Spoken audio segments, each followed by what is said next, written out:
The sun hadn't yet broken the horizon when the first sounds stirred the dust, wagon wheels creaking under old wood, hooves slapping against hardened dirt, and the low, guttural groan of a man who hadn't slept indoors in weeks.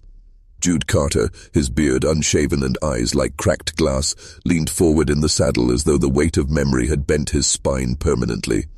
His horse, a weathered roan mare with patches of rubbed fur and a limp that came and went, didn't bother to lift her head. She followed the road like she'd done it 1,000 times and resented every foot of it.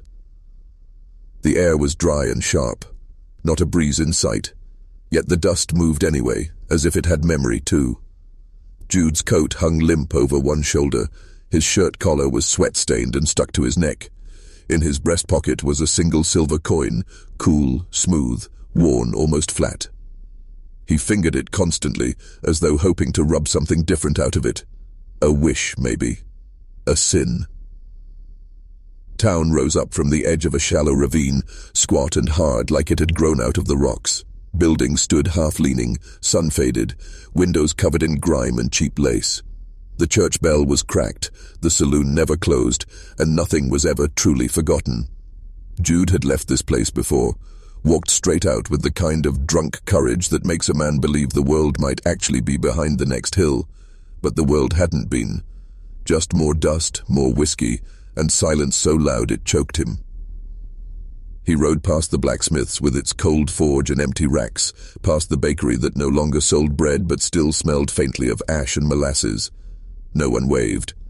A boy tossed pebbles at a stray dog and stopped mid-throw to stare.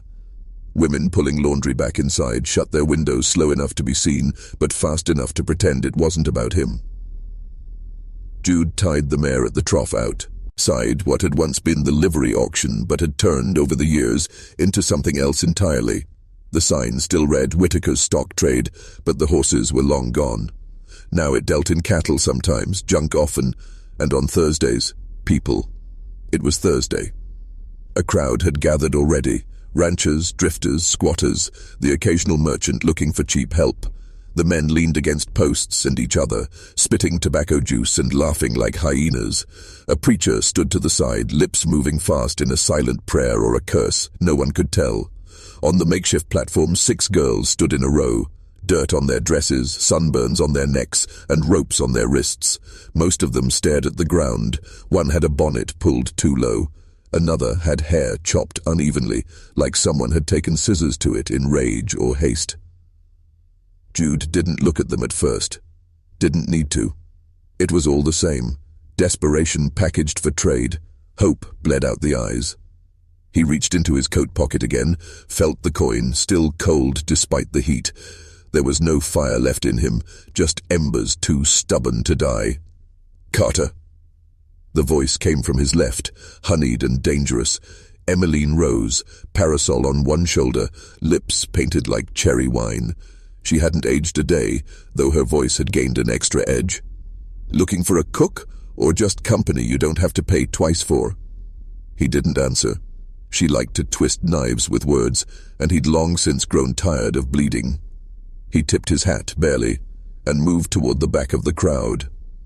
The auctioneer, a gaunt man with yellow teeth and a tremble in his fingers, smacked a stick against the post. "This one here," he rasped, pointing toward a girl tied to the wagon axle at the rear of the platform. "Don't talk none. Maybe that's a blessing. Eats little, works hard, comes with her own sack." The crowd laughed, but it was the kind of laugh that made skin crawl. She was slight, barely shoulder height, with a sack over her head tied just loose enough to breathe. Her arms were red from rope burn, wrists swollen and knotted. She didn't shift, didn't beg, didn't make a sound. $6, someone called out, voice laced with mockery. "Hell, I spend more on kerosene." More laughter. The auctioneer tried to start a real bid, but the men around him only snorted and waved him off. One spat and said she looked like bad luck wrapped in burlap. Jude stepped forward. "6, he said. Not loud, not soft either.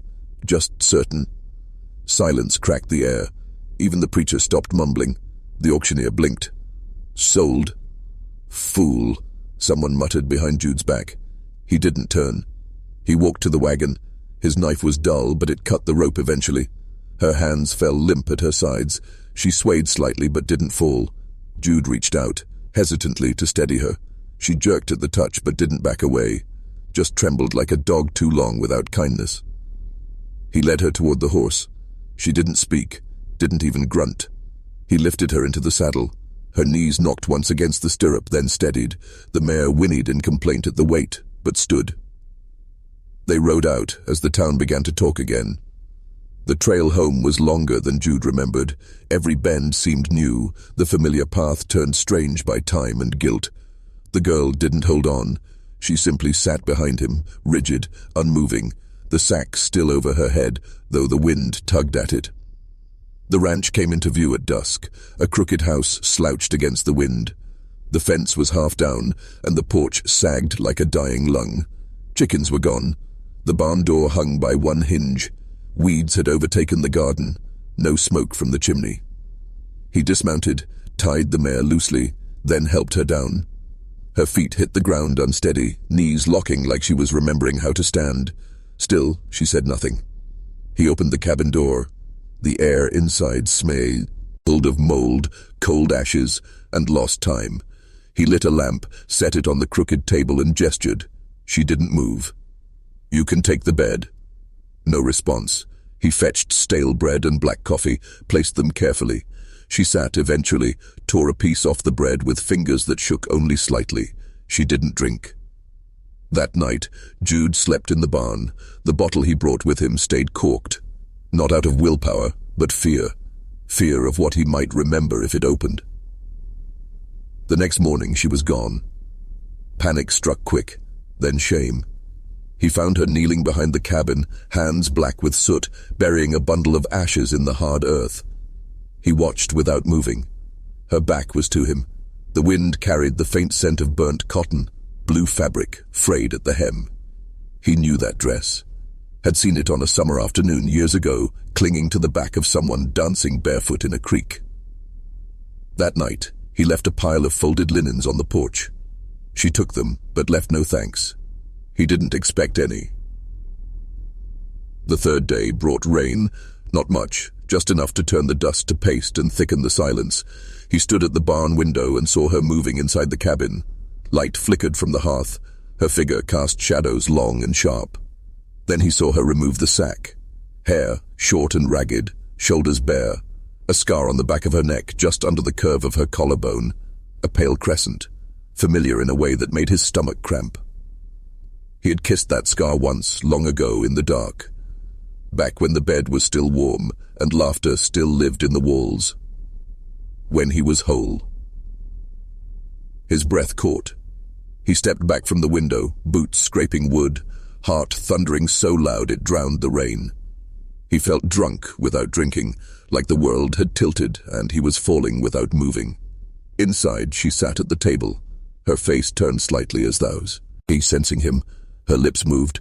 "You still don't know what you did." Jude didn't sleep. He paced the barn, fingers clenching and unclenching. Every floorboard creaked like judgment. The storm outside passed quietly, leaving behind a kind of emptiness that gnawed at the edges of his mind. By morning, he had convinced himself he was wrong. The scar meant nothing. The resemblance was coincidence. The guilt was just old rot rising from his belly.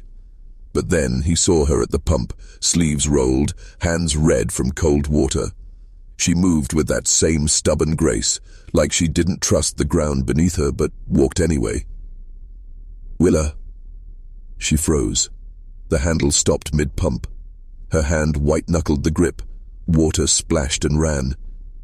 "You," he croaked. "You're alive." She didn't turn. He stepped closer. "You could have sent a wire, a letter, something. I looked. God, I looked." Now she turned. Her face was hollow of expression. Not angry, not sad, just empty.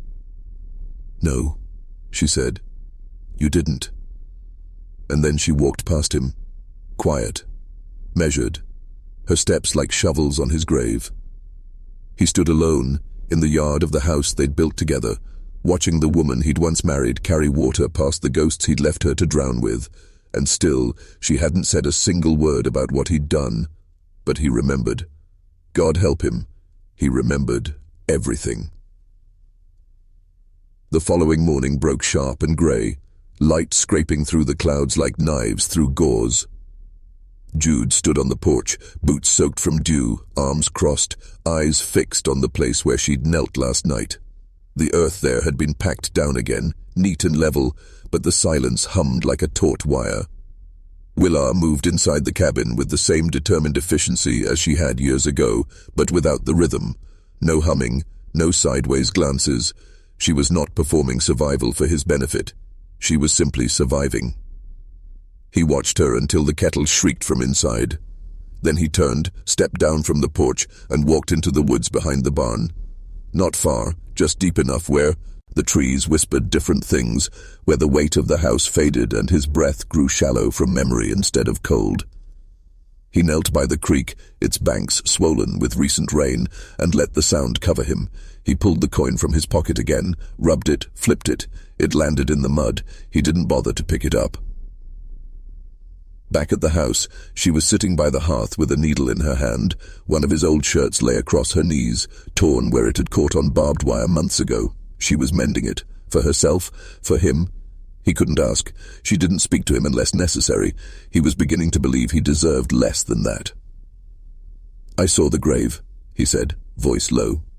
She didn't pause in her stitching, just said, "Didn't bury a body. Just what was left." He stood there, rain dripping from the brim of his hat, fists tight at his sides. "I thought you were dead.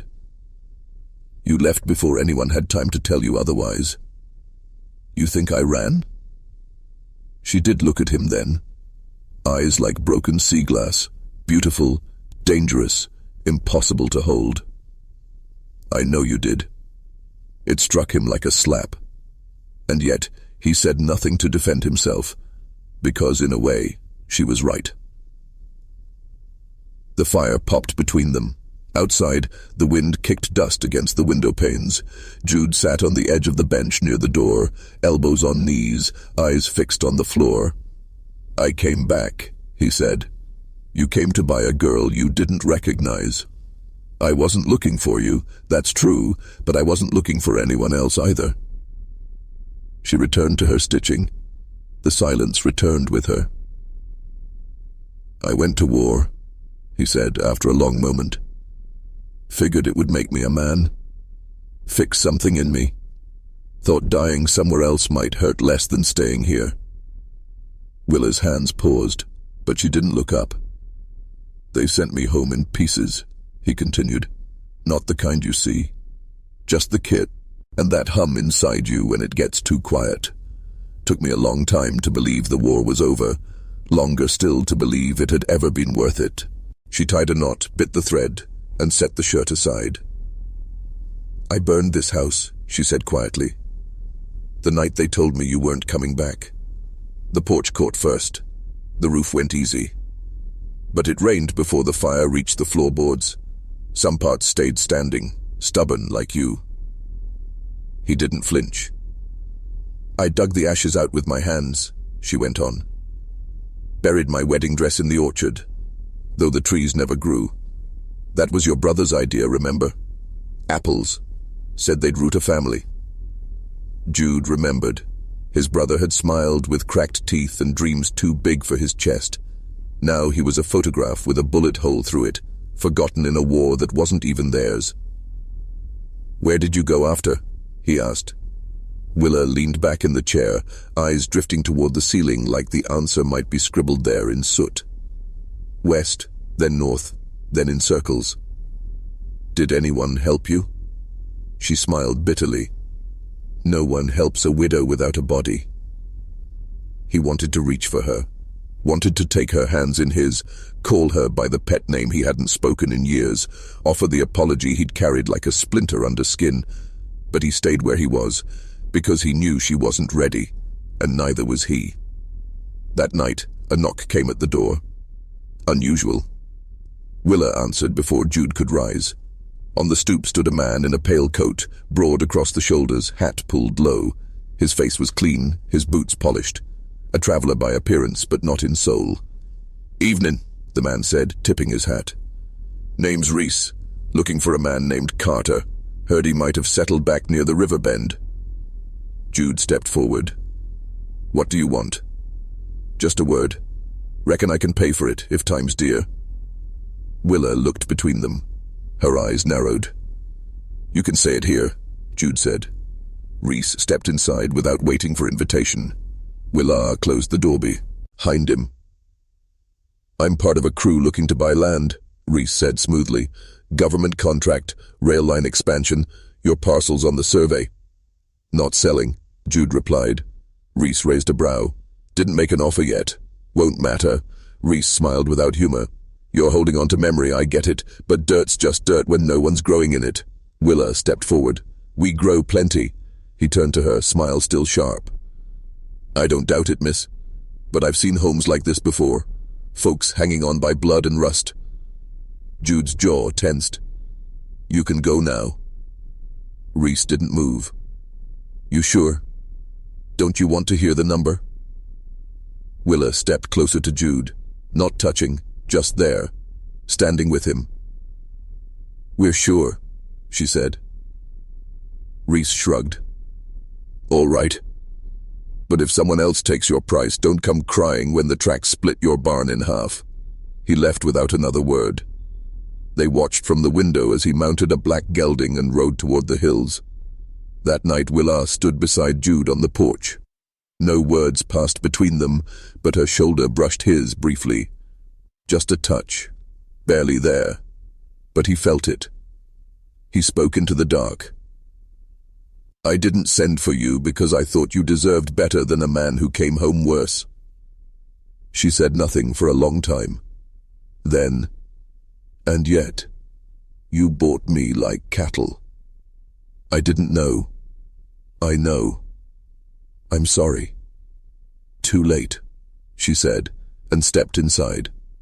But the door didn't close on him. The next morning, she was already outside, sleeves rolled, hacking at the brush that had grown up around the fence posts. Jude joined her without asking. She didn't look surprised. They worked until noon in silence, broken only by breath and blade. The air was clearer, the sky stretched wide. It was the first time Jude felt he might breathe without apology. They sat for lunch under the broken windmill, bread and jerky between them. Willa tore hers slowly. Jude didn't eat. "There's more," he said finally. She looked up. "That man, Reese, I knew his kind before, was part of a unit that cleared land for rail back in '69. The things we did." He swallowed. "We made families disappear." Her jaw tightened. "They called it progress." She stood. "And now it's come for you. Maybe that's what I deserve." She stared down at him, and for the first time in years, her eyes were not hard. Not soft either. Just full. "I used to think forgiveness was about letting go," she said. "But maybe it's about choosing what you carry." He looked up. "And what do you carry, Willa?" Her eyes flicked toward the orchard. "Graves," she said. "But they're mine now." Later that day, the sound of hooves returned. More than one. 5 riders in dark coats approached from the east, dust curling behind them like smoke. Jude recognized Reese at the lead. This time they weren't asking. Willa stepped onto the porch, Jude beside her. Reese raised a hand. "Last offer," Willa spoke. "We've got rifles." "You don't have law." "Neither do you," Jude said. Reese dismounted. The others followed. "We'll be back tomorrow, with papers. With force, if need be." Willa stepped forward. "Then we'll be ready." They rode off, slower this time. That night, Jude unwrapped the rifle from under the floorboards. Willa brought her old pistol from beneath the hearth. They didn't speak of war or death, only boundaries, and how to protect them. At midnight, Jude stood on the porch again. Willa joined him. "You think they'll come?" she asked. "They always come." She looked at him, truly looked, and asked, And will you run? No, he said, and meant it.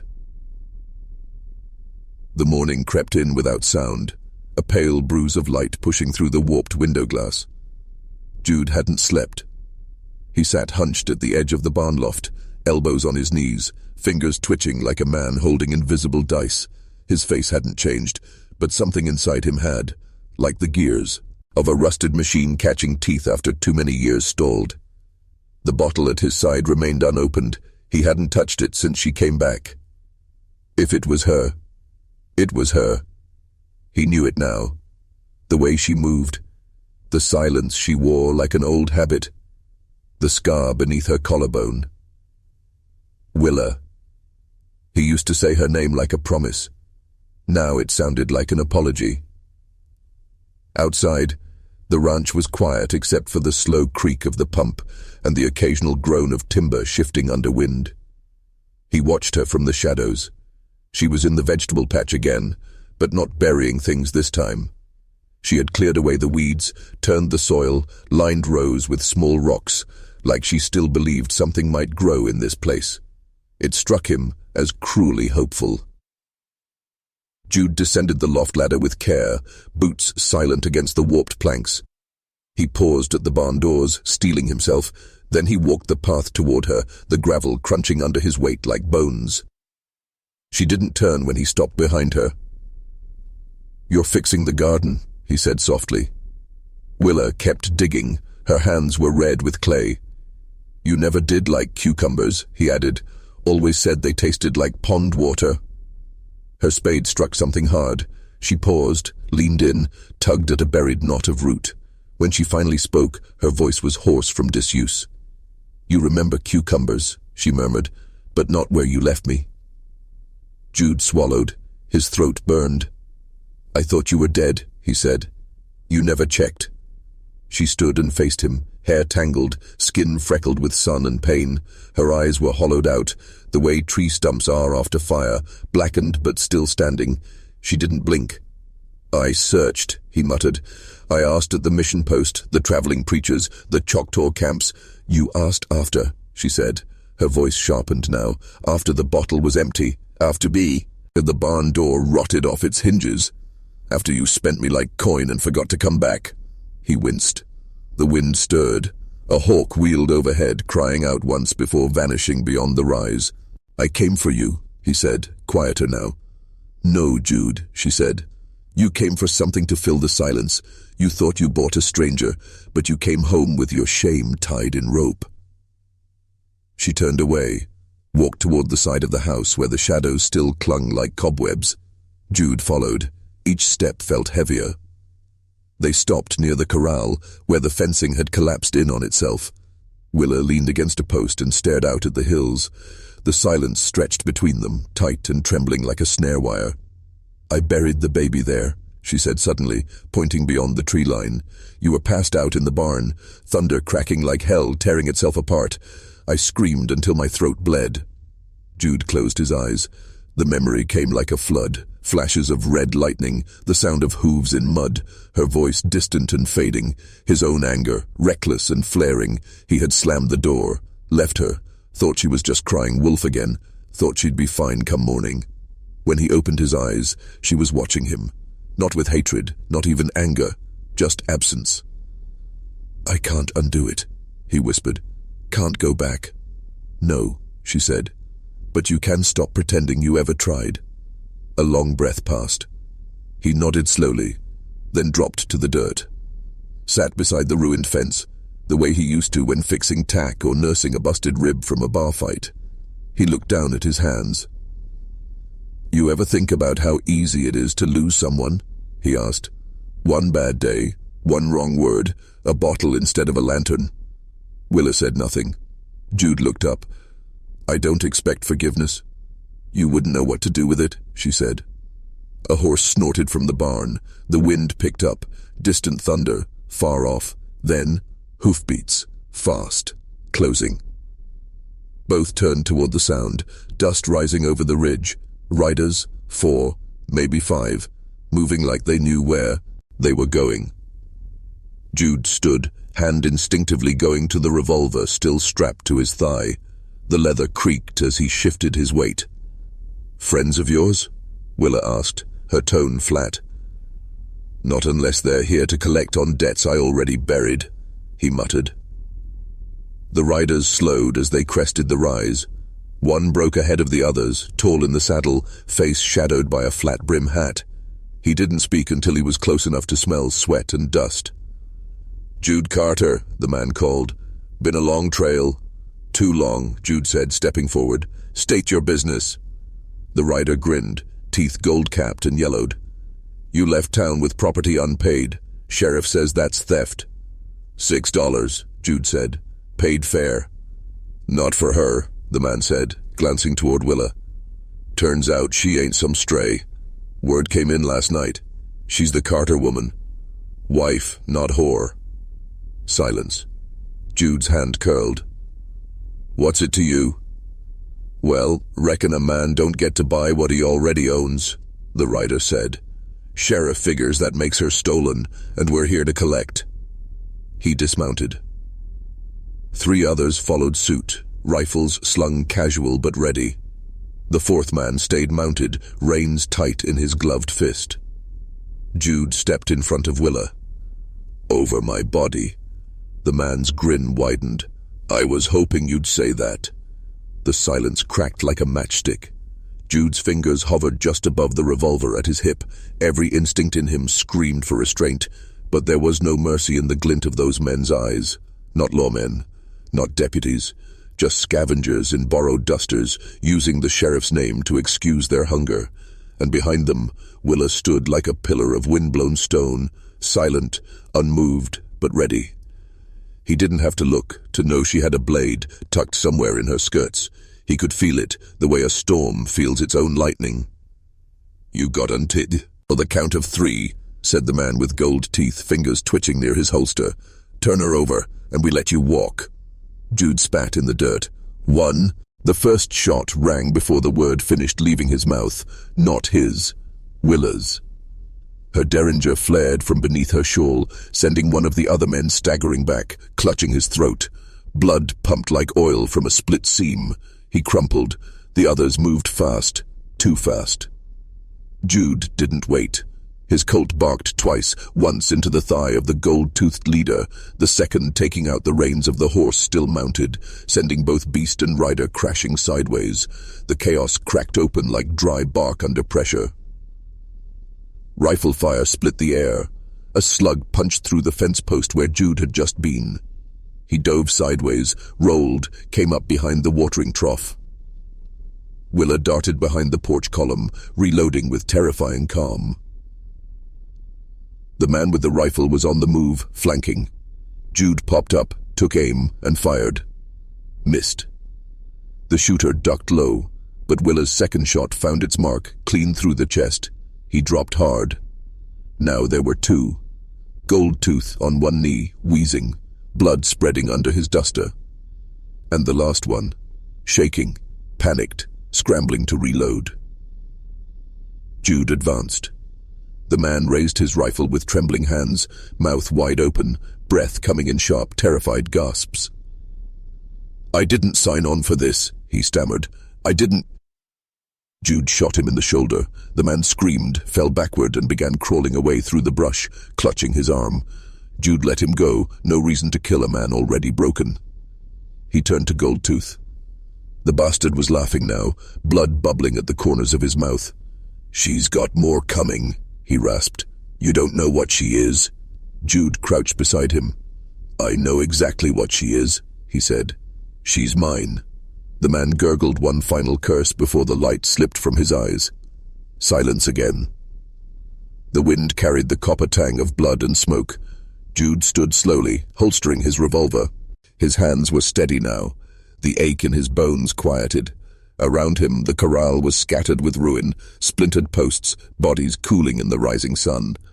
Willa walked to him. Her shawl was gone. Her blouse was speckled red at the cuffs.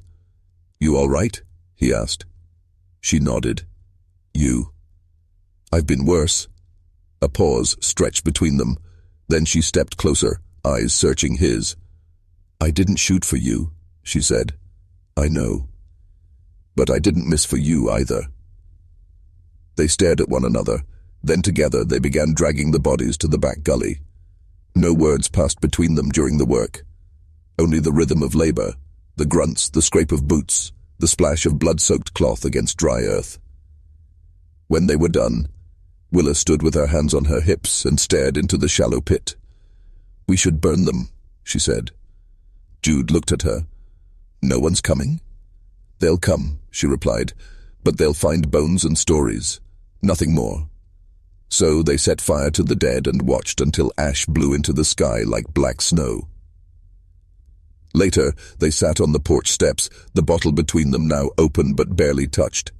The house behind them was a shell, paint peeled, shutters hanging loose, floorboards warped from rot, but it was still standing, like them. Willa broke the silence first. "I should have let you hang," she said. "Back in town. You should have. You killed a man." "I did. And if I hadn't stopped you, I'd have killed another." She took a slow sip from the bottle, then handed it to him. "I watched you fall," she said, her voice distant. "Bit by bit. Thought I could hold you up with spit and prayers, but you were already halfway gone." "I know." He looked out toward the ridge, where the dust from the fight had finally settled. "But I'm not gone now." "No," she agreed. "Now you're dangerous." He chuckled, dry and sharp.